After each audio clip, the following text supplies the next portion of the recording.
ದಾವಣಗೆರೆಯಲ್ಲಿ ಇನ್ನೂ ಬಗೆಹರಿಯದ Congress ticket ಕಗ್ಗಂಟು. Congress ticket ಘೋಷಣೆಗೆ ಮುನ್ನವೇ ಸಮರ್ಥ್ ನಾಮಿನೇಷನ್ ಮಾಡಿದ್ದಾರೆ.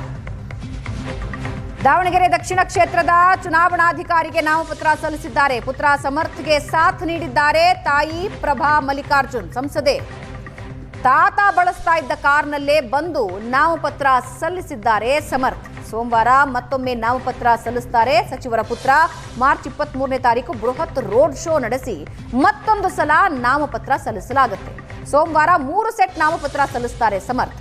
ಯುಗಾದಿ ರಂಜಾನ್ ಹಿನ್ನೆಲೆಯಲ್ಲಿ ಇವತ್ತು 2 ಸೆಟ್ ನಾಮಪತ್ರ ಸಲ್ಲಿಕೆ ಮಾಡಿದ್ದಾರೆ.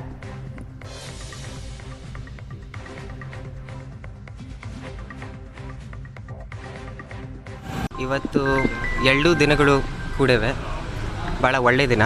ನಾವು ನಮ್ಮ ಪಾರ್ಟಿಯ ಕಾರ್ಯಕರ್ತರು, ಯುವಕರು, ಆಮೇಲೆ ಎಲ್ಲ ವರ್ಗದ ನಾಗರಿಕರನ್ನ ಆಶೀರ್ವಾದ ಆಮೇಲೆ ಬೆಂಬಲ ಪಡ್ಕೊಂಡು ಇವತ್ತು ನಾಮಿನೇಷನ್ ಫೈಲ್ ಮಾಡ್ತಿದ್ವಿ.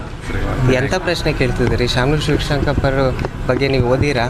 ಕಾಂಗ್ರೆಸ್ ಕಟ್ಟಿರೋದೇ ಅವರು ಇಲ್ಲಿ ಮಧ್ಯ ಕರ್ನಾಟಕನಲ್ಲಿ. ನಮ್ಮ ಪಾರ್ಟಿ ಕಾರ್ಯಕರ್ತರು, ಯುವಕರು ಎಲ್ಲರಿಗೂ ಕಾನ್ಫಿಡೆನ್ಸ್ ಐತಿ ನಮಗೆ ಸಿಗ್ತತಿ ಅಂತ.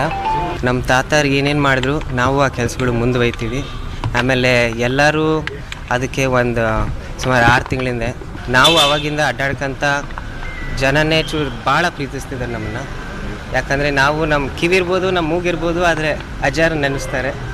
ಆಮೇಲೆ ಅದೇ ಬೇಡಿಕೆ ಇಡ್ಕೊಂತಾರೆ. ಅಜ್ಜಾರು ಯಾವ ಲೆಕ್ಕಕ್ಕೆ ಬಡವ್ರ ಸೇವೆ ಮಾಡಿದ್ರು, ಎಲ್ಲ ವರ್ಗದ ಜನನ ಸೇವೆ ಮಾಡಿದ್ರು, ಅದೇ ಲೆಕ್ಕಕ್ಕೆ ನಾವು ಸೇವೆ ಮಾಡಬೇಕು ಅಂತ ಜನನೇ ನಮಗೆ ಆದೇಶ ಕೊಡ್ತಿದ್ದಾರೆ. ನಾವು ಮುಂದೆ ಮಾಡ್ಕೊಂತ ಇರ್ತೀವಿ ಅಂತ.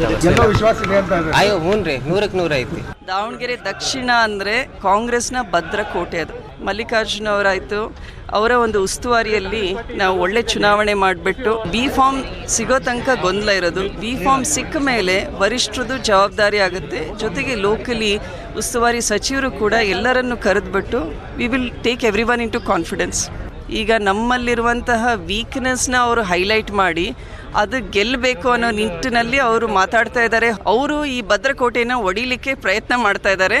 ನಾವೆಲ್ಲರನ್ನ ವಿಶ್ವಾಸಕ್ಕೆ ತಗೊಂಡು ಗೆಲ್ಲಬೇಕು ಅಂತ ತೀರ್ಮಾನ ಮಾಡಿದ್ವಿ. ಒಂದು ದೃಢ ಸಂಕಲ್ಪ, ಒಂದು ತೀರ್ಮಾನ ಮಾಡಿದ ಮೇಲೆ ಅದಕ್ಕೆ ಬದ್ಧವಾಗಿ ಕೆಲಸ ಮಾಡೋಣ.